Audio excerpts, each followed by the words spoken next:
Hey guys, Pete Ramsey here with Kelly McKay coming back at you with another HVAC business podcast. Mr. McKay, how you doing today, buddy? I'm doing You get that energy up. Now, fantastic. don't you pull me down. I should be saying, Woo! what are you supposed to say? What Tom Hopkins say? You're supposed to say the sales trainer guy. Oh, you're He going way said, back. "Unbelievable." That's Huh? how I'm doing. Unbelievable. That reminds me, my wife's from South America and they have a saying on how you doing. They say, excelente y mejorando, which means I'm doing excellent and improving. so, Nice, yeah, nice. yeah. I thought that was a pretty good one. But Yeah. yeah, yeah. Well, hey, you probably know this one then, and I'll probably say it wrong. But Okay. malo is bueno. Malo es bueno. Bad is good. Everything that's bad is good, or whatever, something like that. Yeah, bad is good. They've got some really clever expressions in some of these other countries. I mean, some of them don't really translate well, but some of them are pretty Right. freaking funny. Yeah. But anyway, we're all cultured, right? We've been out of the country twice. Right. So yeah, we're big shots. So yeah, you were traveling a couple of weeks ago. We missed a recording. Actually, we were supposed to have done it last week. I failed you. I apologize, but do tell, were you on business or were you on personal? What were you doing a couple of weeks ago? I don't know what you would call it. Maybe business, but personal at the same time, because that's what, kind of talked about that today earlier with another person I was visiting with. But like, I'm kind of doing what I love right now. Imagine Like, that. I'm doing what I love. And so Stop that.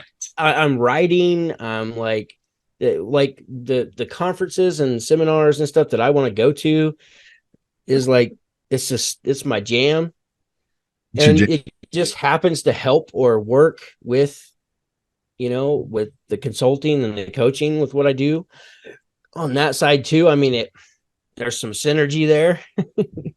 To take your word, we were talking earlier, Pete brought up the word synergy, so I just Yeah. stole it there. But it just works together well. And so I'm just doing what I like to do and having fun.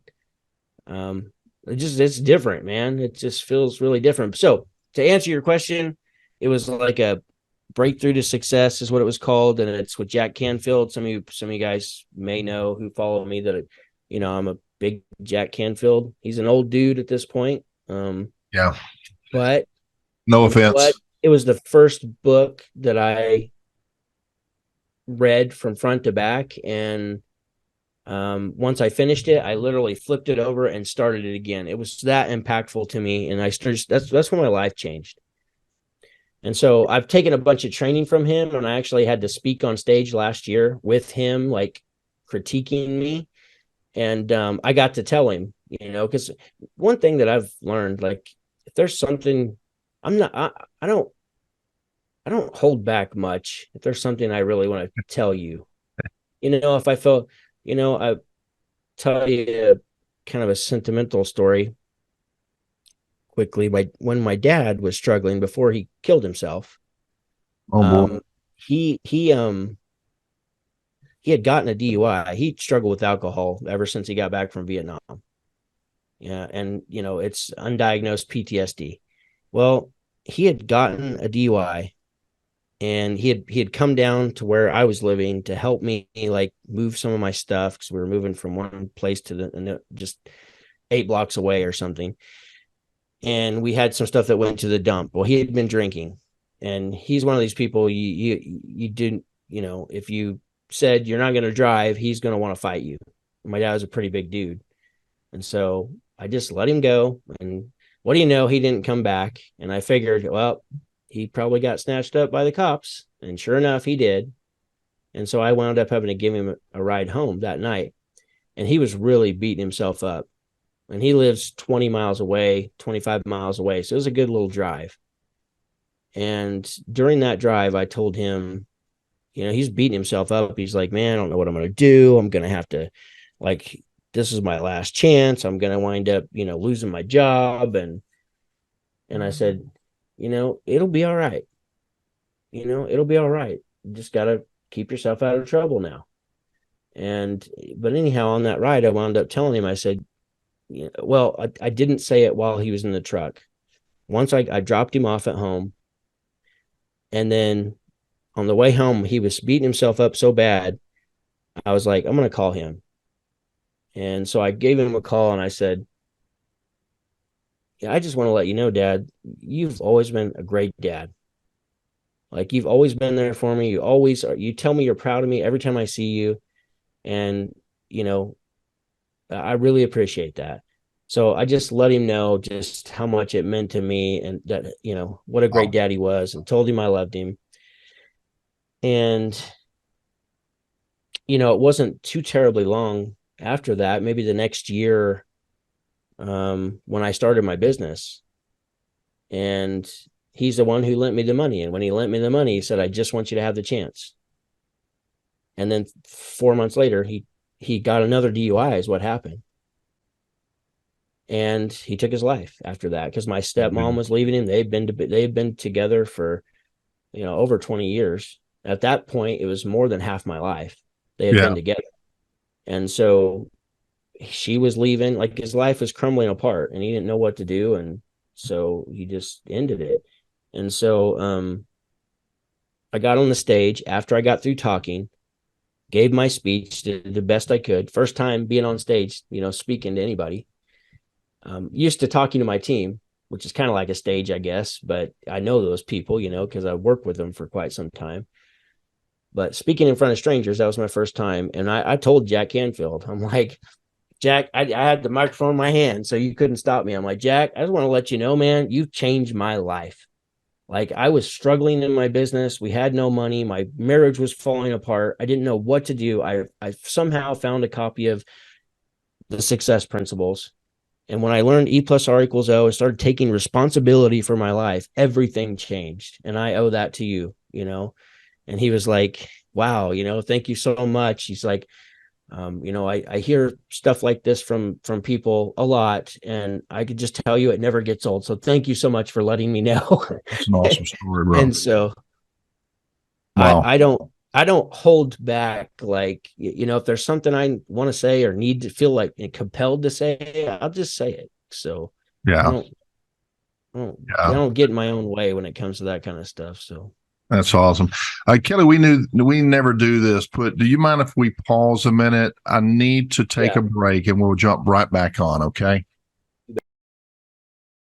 And yeah, sorry about that, guys. I had to take a quick break, but yeah, what an awesome, powerful story, Kelly. And I got a father story too, because I lost my father, but I really appreciate the vulnerability and you sharing it with everybody. And I think it does. I think it does change you. And you know, it sounds like that you've allowed it to change you in a positive way, a direct way, but you know, you're not holding back, but in a way that maybe you realize you may not have another opportunity, whatever that is that compels you to be that I don't way. know. I'm just so glad that I got the chance to tell my dad that, and I'm so glad that I got to tell the chance to tell Jack Hanfield that. That Yeah. was really cool. That's a highlight of one of the highlights of my life for sure. Wow. So Yeah. I've got one as well with my dad. We'll make it another subject. Was he died of lung cancer? He was a smoker. Well, yeah, just the real quick version is we had a falling out. He come to visit me, and he'd gotten grouchy in his old age, and I didn't put up with it very well. So we didn't talk for like months. It was over a year, and we didn't yeah, talk. And my sister called and says, "Look, he's terminal.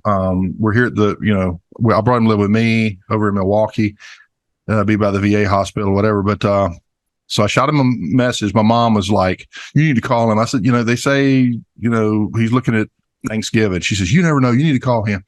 And I didn't. I shot him an email. Took him about 3 days. He replied. He says, "Give me a call." I called him. He was so excited, but he was coughing a lot, yeah, And I did most of the talking, and I got a chance to tell him everything, including "I love you." yeah. Right. And he called and I said, "Look, we'll talk again. We'll talk again tomorrow. Don't worry about it," and everything else. And that was it. Next morning, my sister calls me screaming. She was standing over his dead body, and he had died less than 8 hours after our conversation. And I hadn't spoken A to him lot of times, over a man. year. Yeah, Yeah. yeah, Sounds like he was waiting for that call. That's what mom said. That's what other people said. Who knows?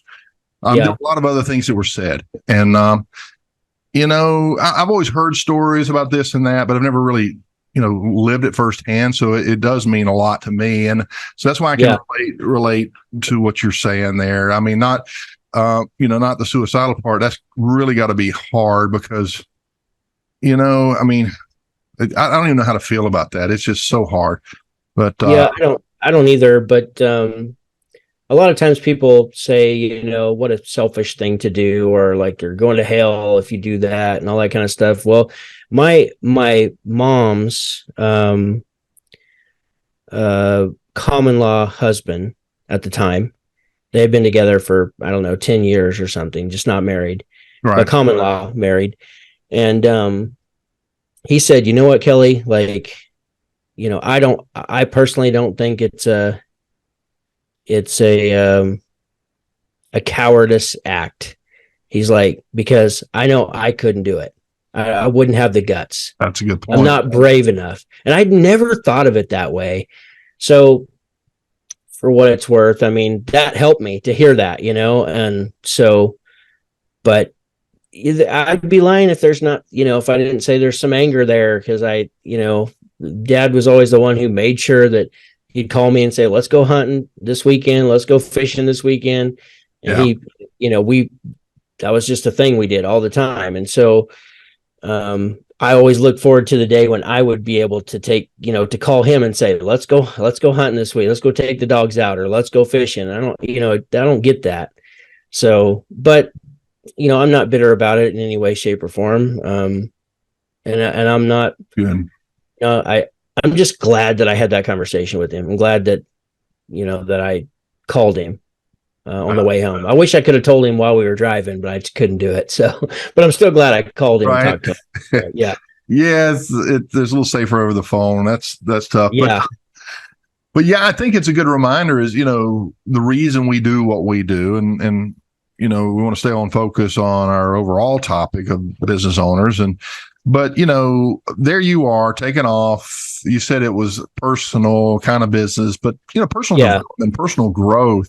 That's a direct extension of your business. Your business is built around this accumulative set of experiences and learned habits that you've built, and then you have that potential that you have that can be built upon even farther. And so when you're ready to go to that next level, of course, none of us are ever ready. We're because we're always waiting, I got to wait until this happens. I got to wait till that.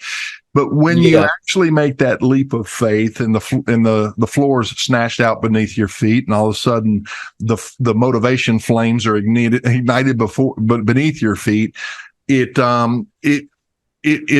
takes you into some uncomfortable waters, and it forces us to grow. And that's what all this is a series of growths.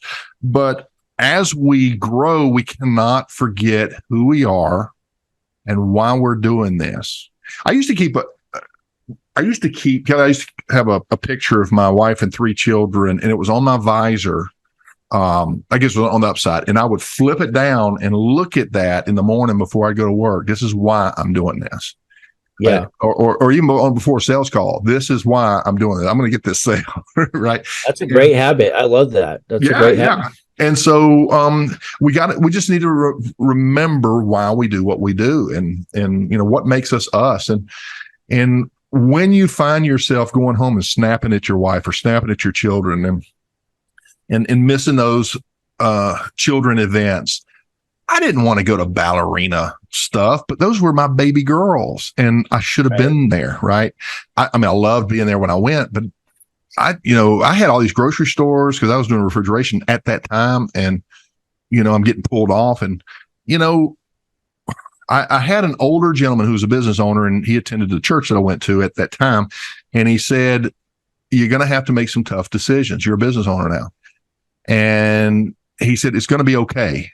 Right. And I made a decision to leave commercial refrigeration and focus at that point solely on heating and air. And I did a lot of refrigeration. So it was a big step. And life went on. The sun came up the next morning. Yeah. As much as we want to catastrophize what's going to happen when we don't have all this income from this commercial refrigeration. Exactly. The bills somehow got paid and momentum was regenerated. And so, but great stuff, Kelley. I appreciate that. But yeah. Well, thanks for sharing your story too. Absolutely.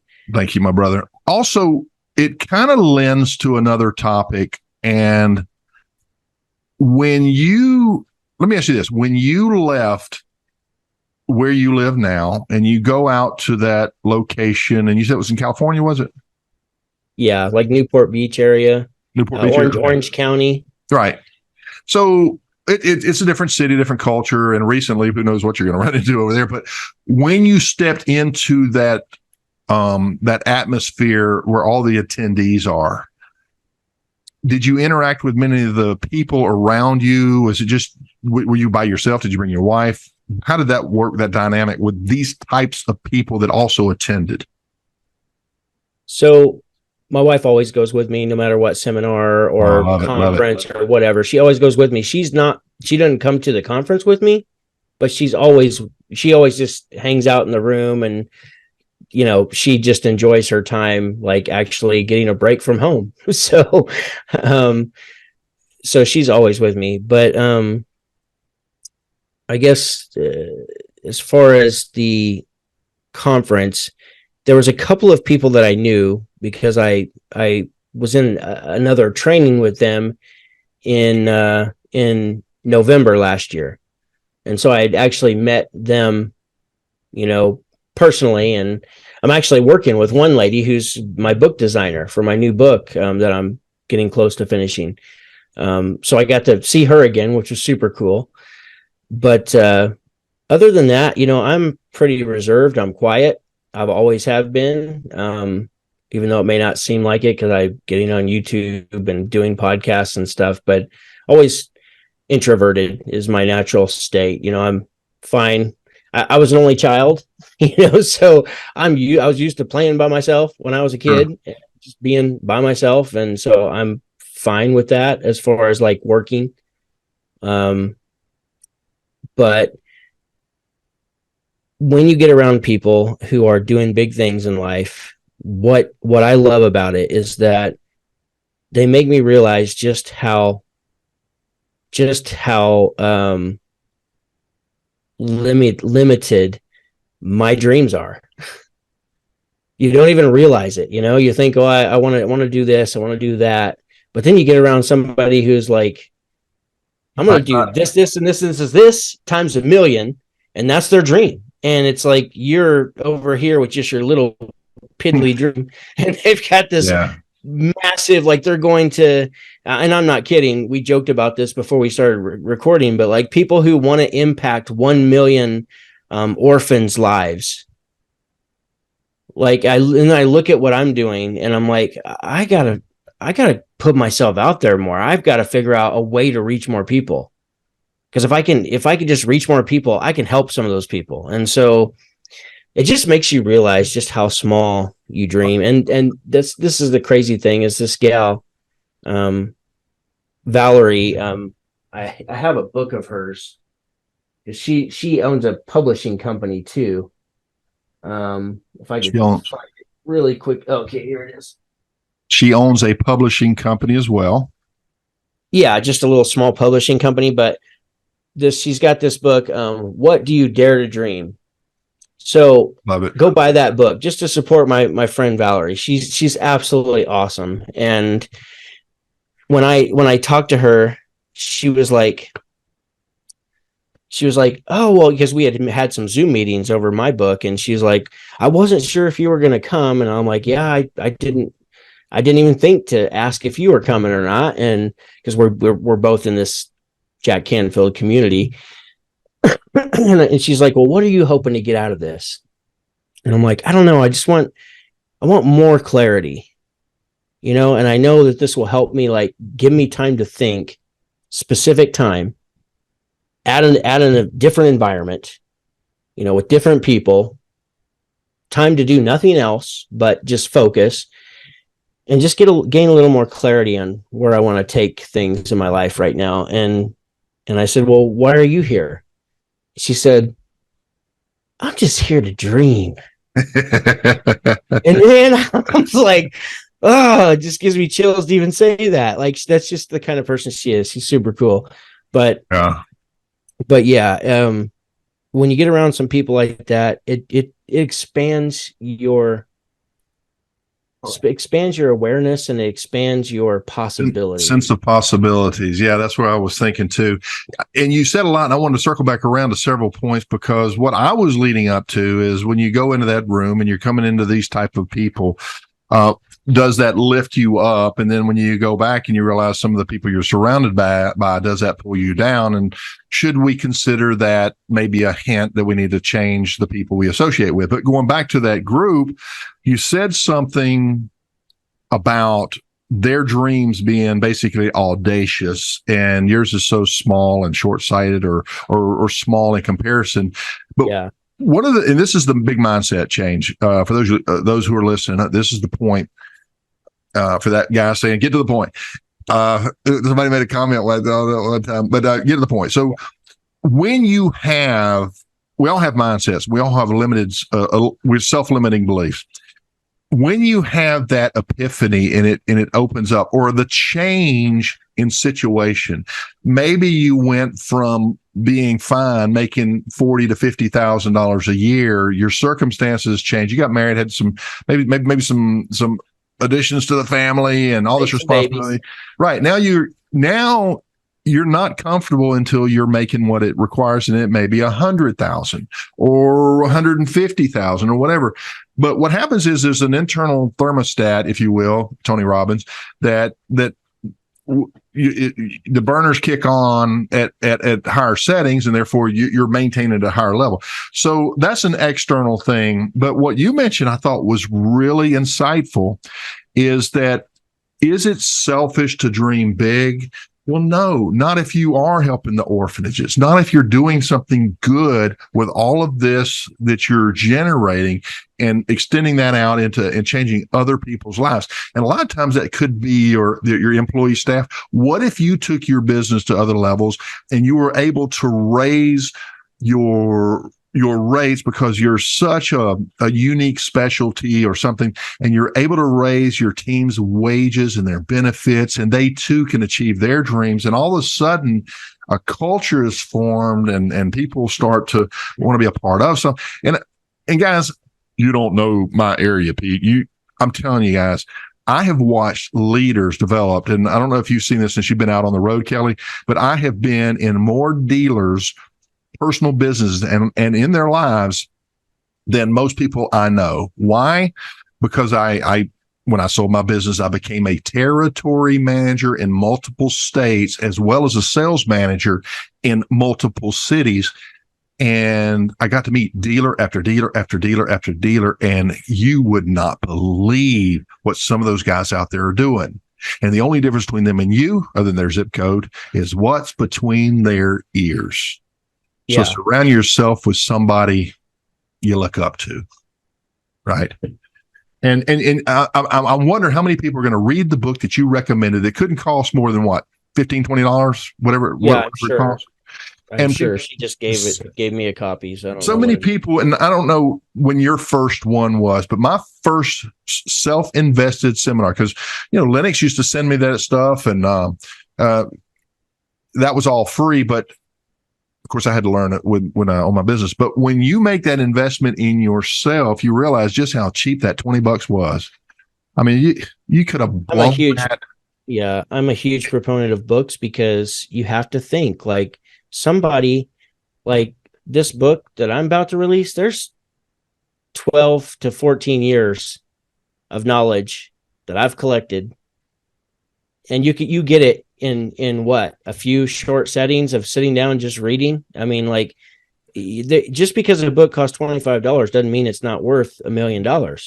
Yeah, doesn't mean there's not $1 million idea in there. You get it in those minutes, you hear it in those moments, but you get it when you're ready. But the fact that it's in there prepares your mind for the experience that is going to be the match across the striker that ignites this, and you go, holy cow, I do get it.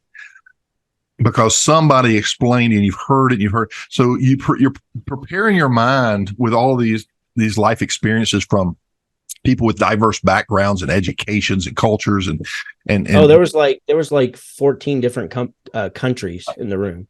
Really? Yeah. Love that.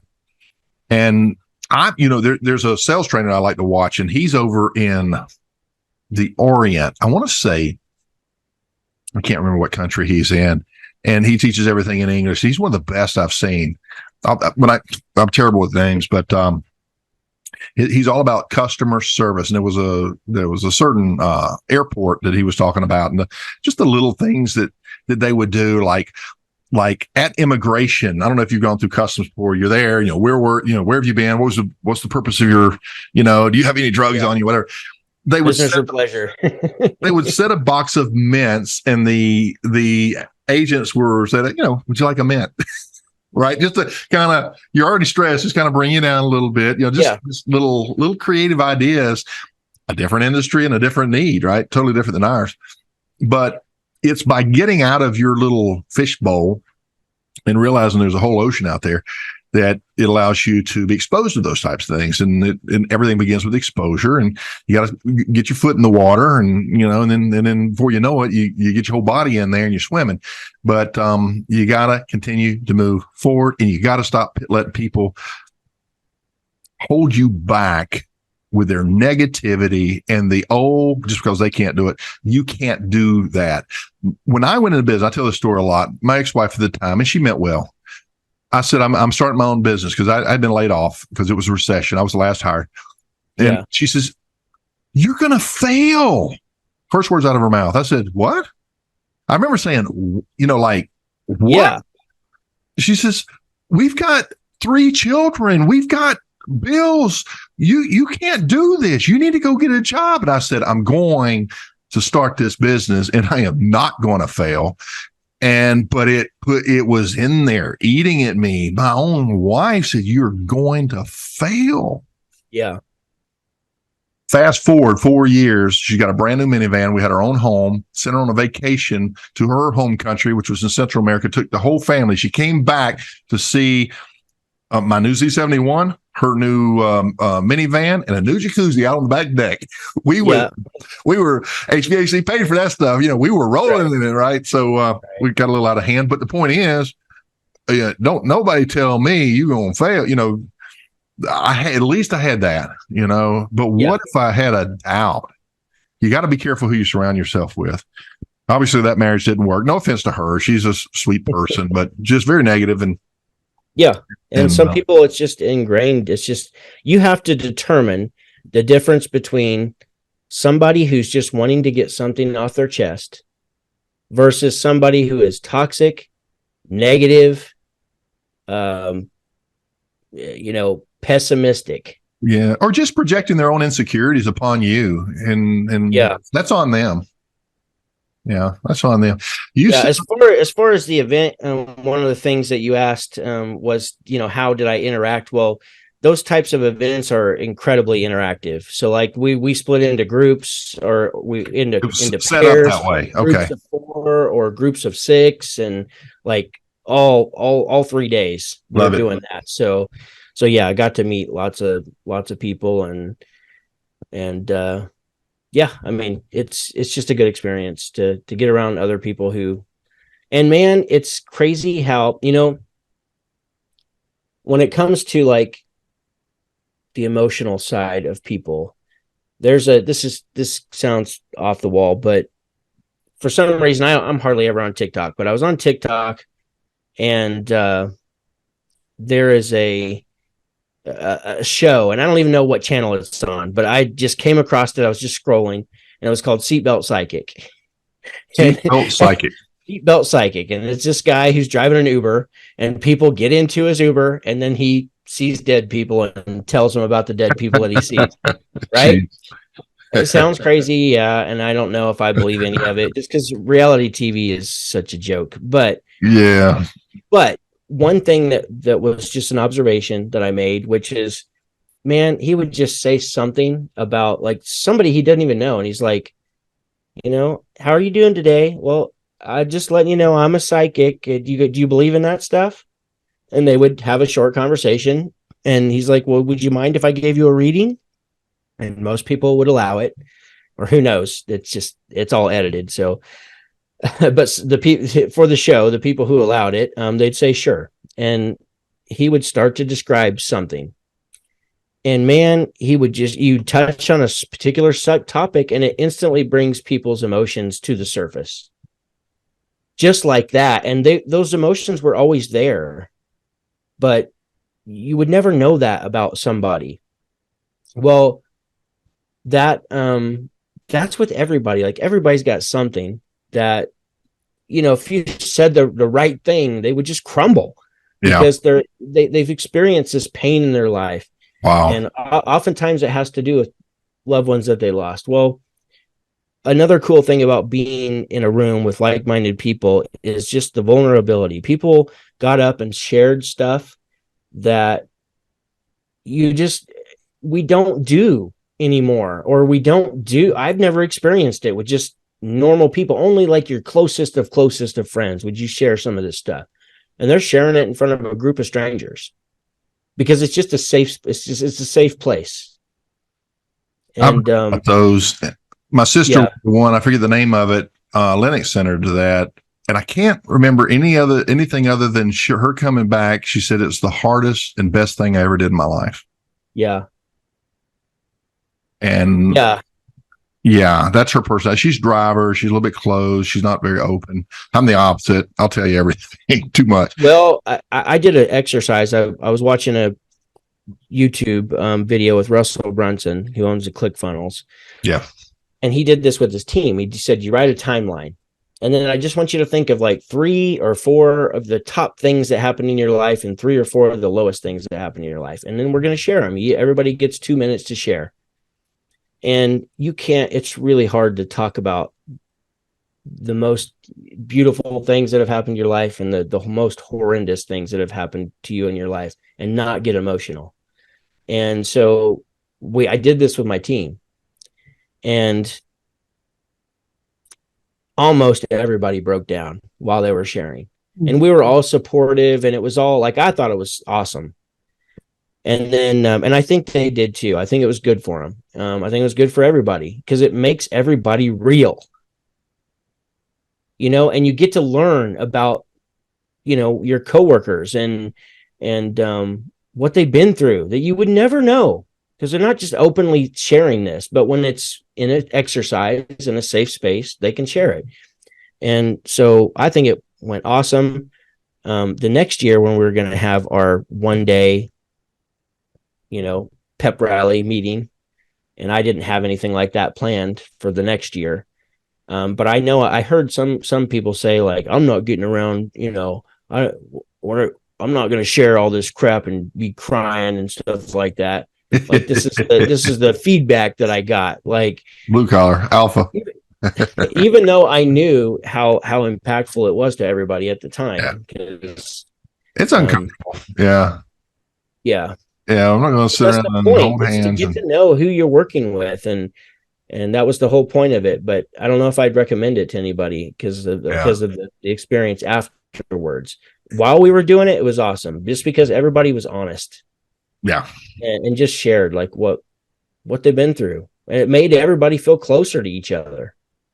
Yeah, and you put your vulnerable side out there, and sometimes we regret that afterwards. And then there was stuff like, "Well, I'm not going to do that," But I've already done it. Now what am I going to do? But the upside of that is, and this is how relationships work. You've got the shared values, and you go through these emotional moments. It creates a bonding in a relationship that's stronger, and tends to last longer. So it had to be good for your culture.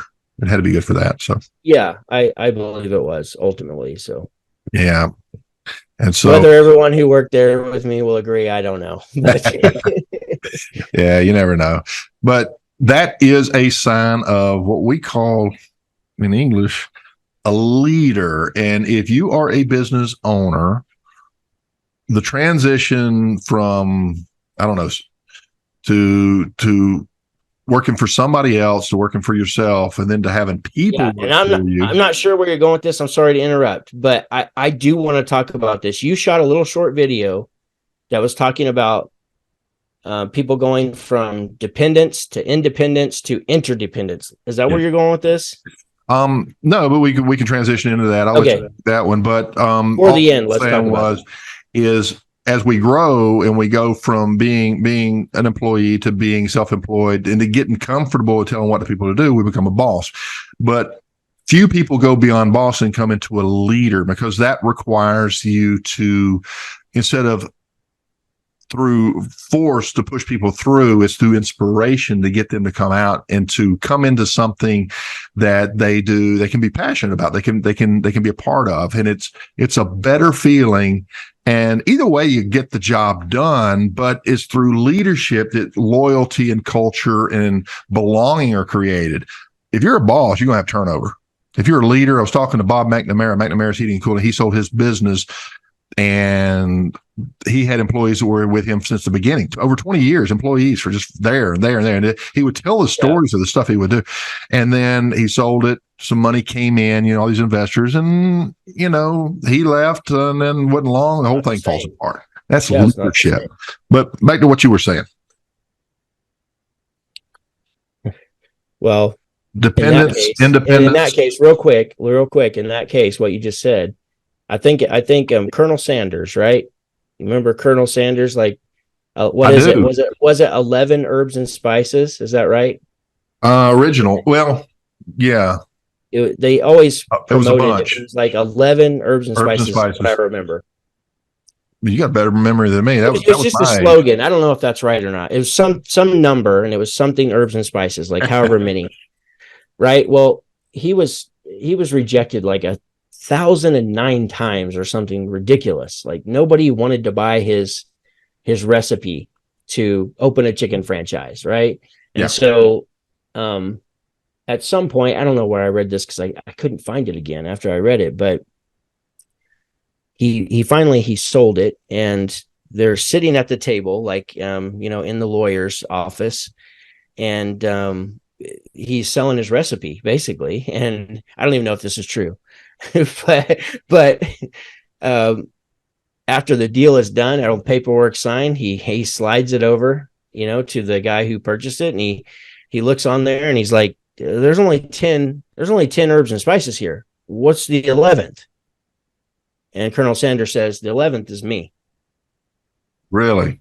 So that's the story. Bob McNamara, who you just said, like, he's a key ingredient to that. He could be the 11th herb and spice that made everything click together so well in the business, Well, I Googled it, and there are 11, so he must have went back and added one. But that makes for an excellent story, though. We got salt, thyme, basil, oregano, celery salt, black pepper, dried mustard, paprika, garlic salt, ground ginger, and white pepper.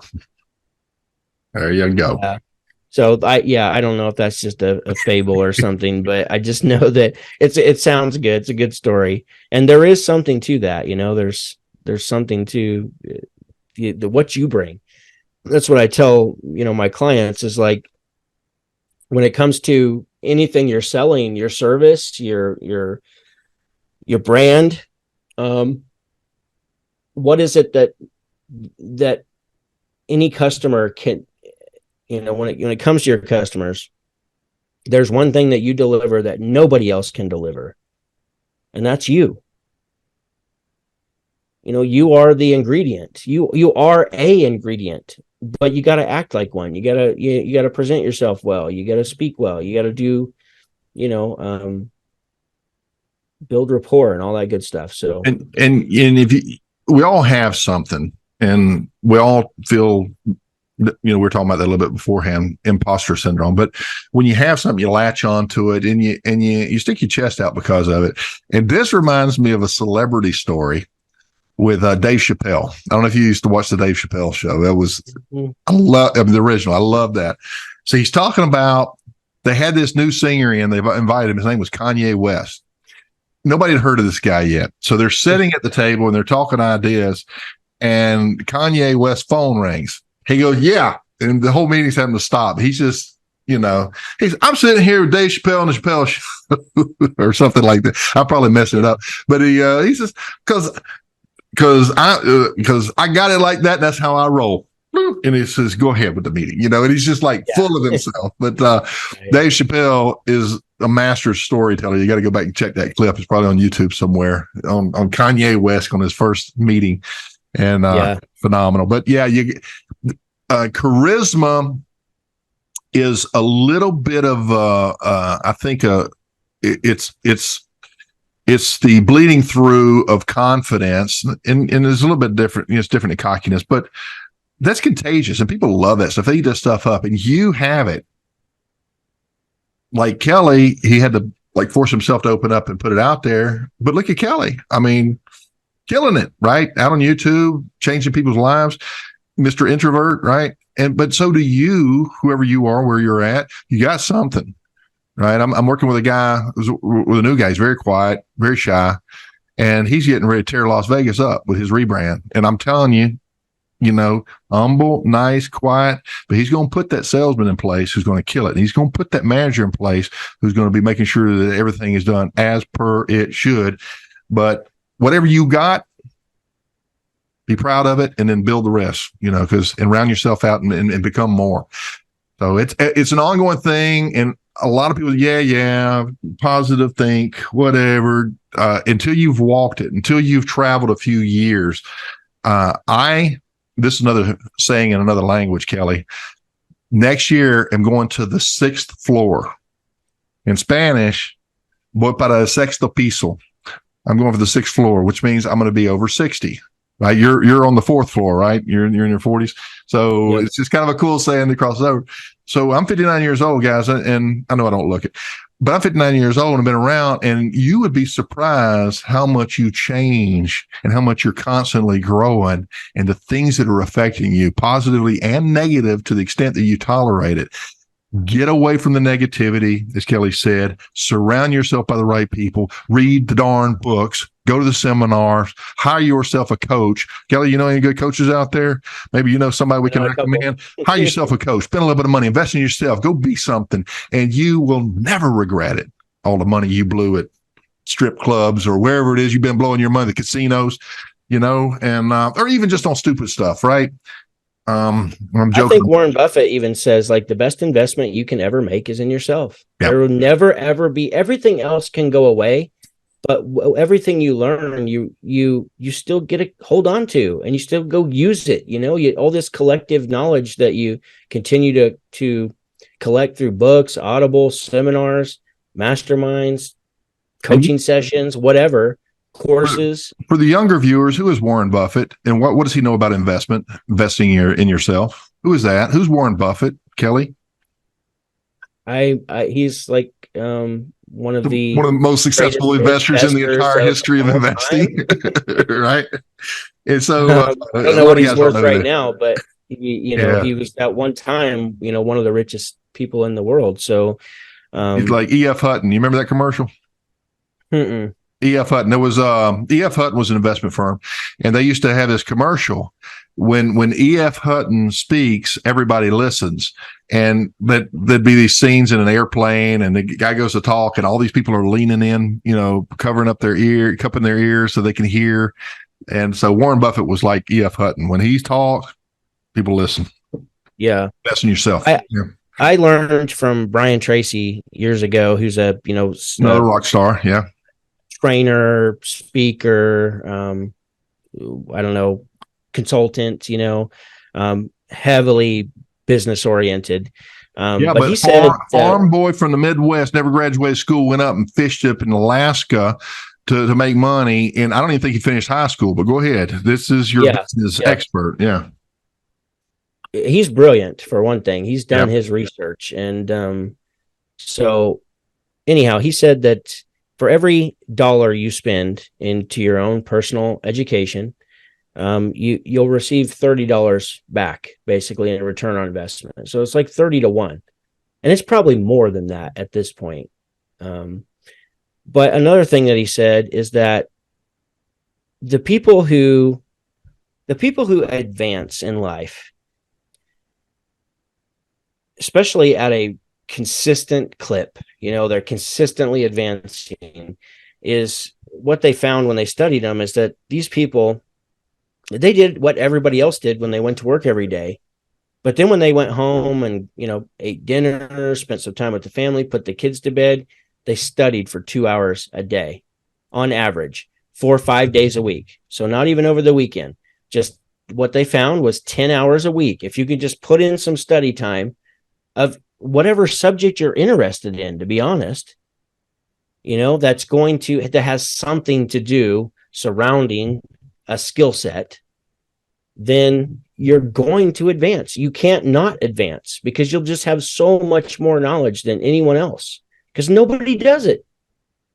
Like the masses don't do it. So if you just commit to learning, that's it.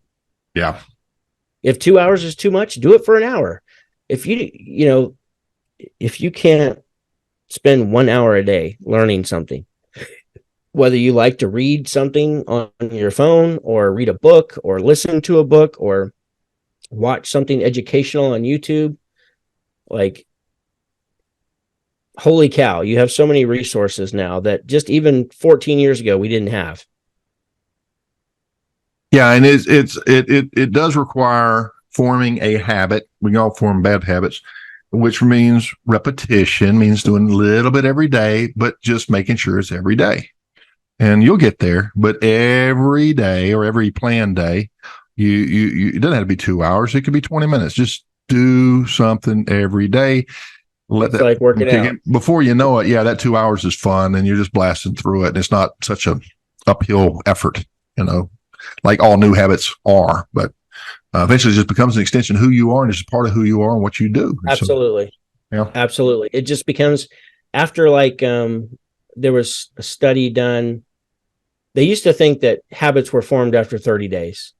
And one of the reasons why they thought that happened, from what I understand, is that they did like an experiment on, because you're like rewiring your different neural pathways in the brain, right? Yeah. And they did like an experiment on astronauts, and they had to wear these goggles that inverted their sight. So when they put these on, everything flipped upside down. And within 30 days, right about 30 days, they take the goggles off and they still were seeing upside down because the neural pathways in their brain changed. And so that's part of the reason why they thought that it took 30 days to create a new habit. So you hear that all the time, like 30 days to create a new habit, 30 days. And so, but there was the University of London, Gary Keller, and the book, The One Thing, he talks about, I haven't read that for a long time. It's a really good book though. The University of London found that it was like 66 days. By the 66th day, Illuminati, you find it harder to not do that new habit that you've implemented. So it's literally to the point where it's harder not to do it because you're so used to doing it at that point. And so at that point, it's a true, real habit. Yeah. Andy, was Andy's name 75 Hard? That'd be a good one to start with. Andy Frisella, yeah. 75 Hard. Now, I was thinking about when you were saying that, they had another experiment with the guy with the bicycle, and the handlebars were geared in a way that when you turn right, the wheel would go left. And so you had to unlearn, and they got to the point where they could just ride it. Then they went back to the bicycle and couldn't ride it. So ride it. Yeah. So weird. Yeah. Crazy. But eventually, your brain will rewire the back to the normal way. So it just proves the neural elasticity of your brain. So you're capable. I've never considered myself like super smart or anything like that. I'm average at best. And I was never a great reader. Like I'm a person who says every word under my breath while I'm reading. And that's not how you're supposed to read if you want to read fast, because your brain can take in so much more a lot quicker. But anyhow, my point is that you don't have to be brilliant or smart or anything, or consider yourself above average or anything, to get better. And that's where personal development and just learning anything about anything about your career, if that's important to you, is just going to benefit you, and it pays back. I mean, 30 times over. I've always had a philosophy on that, because I slowed down and read a lot on my reading as well, because letters form words. And so when you're reading, you don't see letters, you see words. But in the English language, or any language for that matter, sets of words create meanings, right? Like to get up, but if we think about to get up, right? So, but when we slow down, a lot of times the authors have different sets, word clusters that they assemble their language on, and especially like the British and some of these other cultures. If you'll slow down, you start to get these insights. But sometimes we'll breeze right past something and not even remember what we read. So slow down, listen to your breath, read out loud, right? Put the book, buy the audio book, put it on the speakers, right? Turn it up, going down the road, whatever. But just back up, listen to it again, back up, listen to it again. I do that a lot on some of these studies that are done on audio or on video, like on YouTube University is awesome. But don't be ashamed of that stuff. It's not about how fast. Not at all. And it's about, being effective. And by the way, I completely disagree. You're one of the smartest guys I know. And it's your humility that makes that attractive. So being humble is a good. If you're arrogant, I probably wouldn't even like you, but you're not. You're real, and that's what the world needs more of. And when we're out there and you're having that success, don't forget that, guys. Stay humble.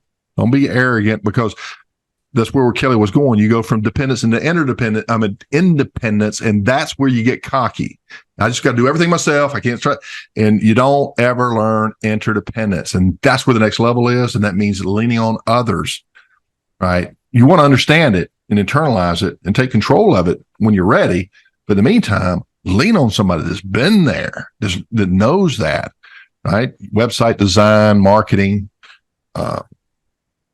your accounting, your lawyer, that you're just about anything out there. But nothing great was ever built by one person. No great feat was ever accomplished by one person, even though that one person may get all the glory. Yeah. There was a team behind that person. Oftentimes, one of the things that Alex Hormozy, if anyone watches him on YouTube, you should be following if you're not following him. But one thing that he says, if he finds a really good book that he enjoys, whether he bought the book first or he bought it on Audible, if it's good, then he'll get the other thing that he's missing. So like if I get a book on Audible and I really like it, and I'm like, I need to read this, because it's a different experience reading it versus listening.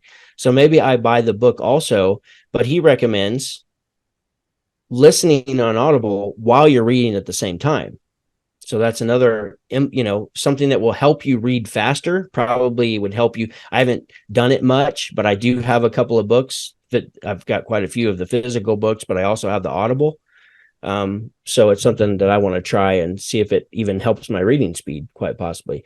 Yeah. I know that I could read faster because I've taken just a couple of really short classes on speed reading. I think that's a good idea, though, Kelley, just based on the fact that people are so ADD right now with everything going on. It's hard to stay focused. So, that's it's like a set of training wheels. Just keep you on track, Yeah. That's a good idea. So, Kelley, we are over, and I'm sorry for the little break. I had a little technical issue, but we got that handled really quick. So hopefully we're not too far over, but I think we've exceeded the hour. And as always, your information and contribution is out of the park, awesome, and we could go all night. And it is night at the time of this recording, so that you guys know. We did this for you, and awesome job. Any final thanks, thoughts? Man. Thanks for. I really enjoy these, so it's fun it's just fun to visit with somebody about all this kind of stuff, because I like there's so many topics to touch on, and so we're beating some of these to death, but they're so important. And I know we'll move into some other directions. We probably need to we were talking about, maybe we ought to throw this out. Is it okay for me to mention the idea about bringing a business owner in occasionally? What do you think about that? I would totally be down for that.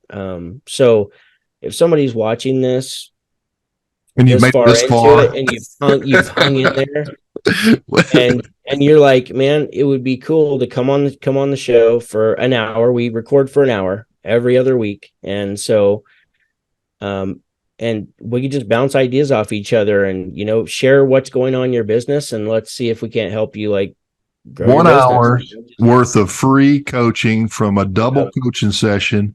You and us. Catches, we got to record it, and so you got to be a little bit vulnerable, but that's okay. We're that way. It's not going to kill you, and just come on in. It'll make a good show, and other people will learn, because your biggest, darkest secret problem that you think nobody else has is probably more common than any of the other problems out there. The darker or that secret or what have you, the more common it tends to be. So come on in, and if you made it this far, that's your reward. For the rest of y'all who fell off too soon, you missed out.